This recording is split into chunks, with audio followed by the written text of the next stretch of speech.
Bonjour à toutes et à tous, bienvenue dans cette nouvelle vidéo sur Dirt Rally 2.0. On se retrouve aujourd'hui pour découvrir la deuxième partie du premier DLC, du premier stage de ce Season Pass avec la BMW M1 Procar Rally de Bernard Béguin et de Jean-Claude Laine qui, eh bien, en milieu des années 80 avait converti cette voiture qui avait fait les beaux jours de BMW fin des années 70 en monstre de rallye. Je ne sais absolument pas ce que cela vaut.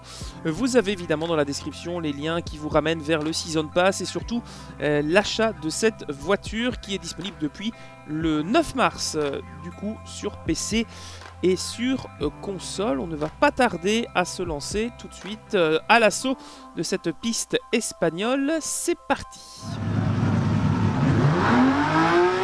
5. Oh, le bruit me plaît déjà. 2, 1, go. Allez, on lâche, c'est parti. On s'élance sur cette spéciale, sur ces routes espagnoles. On va voir un peu ce que donne donc cette BMW M1. Ok, ça envoie du très très lourd. Ça va très très vite.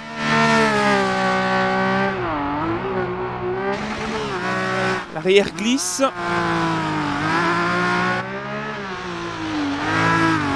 Sur ciel milieu. Ok, donc l'arrière glisse beaucoup. 50 mètres, gauche 6 long fer. Le train avant, quant à lui, a l'air d'être bien rifté au sol. Droite 4 long sur ciel. Il ne bouge pas, il est bien solidaire du tarmac. 50 mètres. Droite 5 long ouvre. Ok, donc c'est une voiture qui glisse beaucoup de l'arrière. Elle est flottante. En même temps, c'est une propulsion, vous me direz, Sherlock. Hein, donc bien joué pour dire que l'arrière glisse. Oh, elle va très très vite, elle est incroyable. Mais elle est démentielle, c'est une bombe cette BMW. 50 mètres, gauche 5 long. 120 mètres.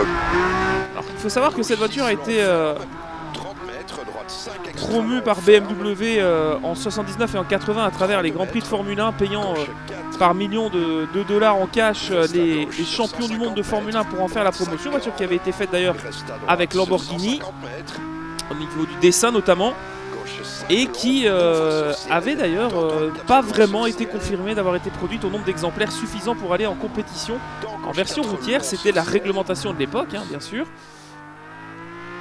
Et quand elle a fait son apparition, alors, hop là, à vérifier, je dirais de mémoire 84 ou 83, avec donc dans droite 5. Dans gauche 3. Bernard Béguin qui a donc roulé avec cette voiture, avec Jean-Jacques Laine comme coéquipier. Mais je crois que c'était 84, à vérifier pour la date. Mais donc c'était une groupe B. Propulsion. Je vais éviter de broyer la boîte. Allez, ça va être un petit peu plus resserré. On va essayer de ne pas la perdre parce qu'en fait, voilà. Donc le train avant est vraiment collé au tarmac. Le train arrière flotte un petit peu. Elle n'est pas compliquée à conduire. Elle est très jouissive. Elle est très très joueuse. C'est ultra fun à piloter. Ça va très vite. On a vraiment l'impression d'avoir un proto de course de côte quasiment. Tellement la voiture envoie. Avec une tonne 2 pour ses près de 400 chevaux, c'est pas mal. Dans gauche 4, 50 mètres. Par contre, on sent que c'est une propulsion et elle danse. Vraiment, elle danse sur les transferts de charge. Hop! Je reviens. Voilà, donc elle est récupérable. Vous en avez eu la preuve il y a 2 secondes. Mais imaginez ça sur la neige du Monte-Carlo au Turini. Ça devait être fou. Il avait fait le Monte-Carlo, je crois, Béguin à l'époque. Reste à droite, dans gauche. Avec cette voiture. Je dois avoir dans ma collection, pour ceux que ça intéresse d'ailleurs. Elle avait été produite en librairie, mais elle était de qualité immonde. Alors honnêtement, cette nouvelle catégorie, il faudra voir quand on aura testé la Manta 400 évidemment. Pour l'instant, elle me convainc parfaitement. Parce que ça offre quelque chose de bien différent des propulsions ou des groupes B. C'est le juste milieu, c'est vraiment excellent. Est-ce qu'elle se suffit elle-même dans sa catégorie pour l'instant? Peut-être. À voir avec la Manta. On va essayer d'attaquer quand même. Pour l'instant, on tient le scratch.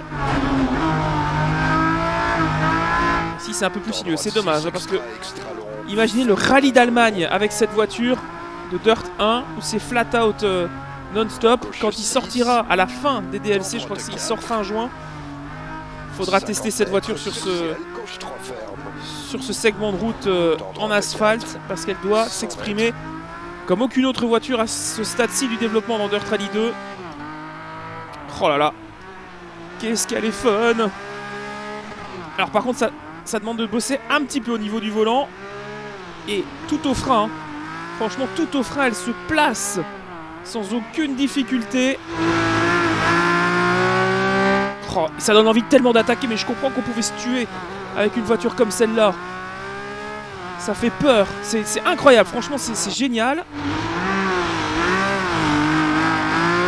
Parce que en fait on est facilement en confiance, mais si on veut aller vraiment chercher la limite de la limite, au transfert de charge dans les virages, on est vraiment à la limite. Mais c'est génial, c'est très convaincant. Ouais. Aïe aïe aïe aïe. Droite 6.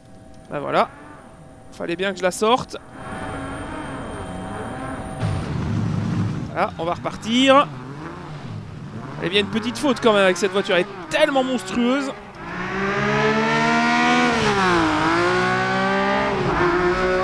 « 50 mètres, gauche 4 ferme. Dans droite 6 long ouvre. 60 mètres. Gauche 4 long cross corde. Dans droite 4 long ouvre. 30 mètres, droite 4 et 3. Dans gauche 4. Droite 5 cross corde. Dans gauche 4 long. Et 50 mètres. Droite 2 long. 60 mètres. Attention, pas corde, gauche 2 long. Dans droite 2 extra long, 30 mètres.